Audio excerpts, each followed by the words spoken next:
ஒரு ஸ்பெஷலான விஷயம் நடந்திருக்கு. Yes, sir. அது கண்டிப்பா நான் ஷேர் பண்ணோம். கண்டிப்பா.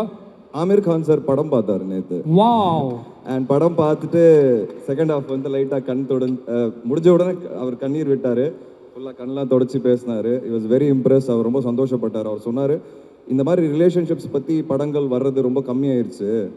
அண்ட் இது வந்து சூப்பராக நீங்கள் எல்லாரும் பண்ணியிருக்கீங்க. அண்ட் ரொம்ப பாராட்டினார் படத்தை. அண்ட் நாளைக்கு அதை பற்றி பேசியிருக்கிறாரு. நாளைக்கு வரும் வெளியே. But I was very happy. ஏன்னா இது ஒரு பயங்கரமான மூமெண்ட். தம்பிக்கிட்ட சொன்னேன், நான் படத்துலேயும் படம் வந்து அமீர் கான் பார்க்குறாரு, உனக்கு வேறு என்ன வேணும் அதுக்கப்புறம். அண்ட் ஃபஸ்ட்டு படம் பார்த்தீங்கன்னா ருத்ரா ஒர்க் பண்ண படம் தர்பார். ஸோ ரஜினி சார் படம். ஸோ இப்படி இவனுக்கு என்னன்னு தெரியல, லக்கு மேலே லக்கு நடந்துகிட்டே இருக்கு.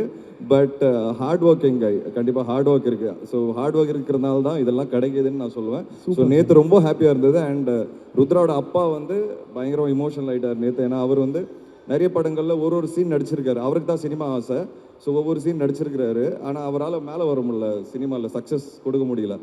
அவர் வந்து அவரோட ஆசை தான் என்னெல்லாம் வந்து சினிமாக்குள்ளே போக சொன்னார். அவரோட ஆசை தான் ருத்ராவும் வந்த காரணம். அவர் வந்து நேற்று அமீர் கான் மாதிரி ஒருத்தர் படம் பார்த்து, என் பையன் படம் பார்த்து இப்படி இமோஷனல் ஆகிறாருன்னு சொல்லி அவர் அழுவ ஆரம்பிச்சிட்டாரு. ஸோ ஒரு பயங்கரமான மொமெண்ட்டாக இருந்தது நேற்று. அது உங்களுக்கு எல்லாரோட ஷேர் பண்ணணும்னு நினச்சேன். அண்ட் என் பொண்ணுக்கு பேரும் அமீர் கான் சார் தான் வச்சிருக்கிறாரு. மீரான்னு பேரு. ஸோ படத்தில் ஹீரோயின் பேர் மீரா. அது இன்சிடென்ட்டாக ரிலேட் ஆயிடுச்சு எல்லாமே. சார் எனக்கு டவுட்டாக இருக்கு, உங்க ஃபேமிலி ரேஷன் கார்டில் அமீர் கான் சார் பேர் இருக்கா? அது மட்டும் தான் என்ன ஜாயின் பண்ணலாம்னு நினைக்கிறேன். கூடிய சீக்கிரம் வந்துடும்ல.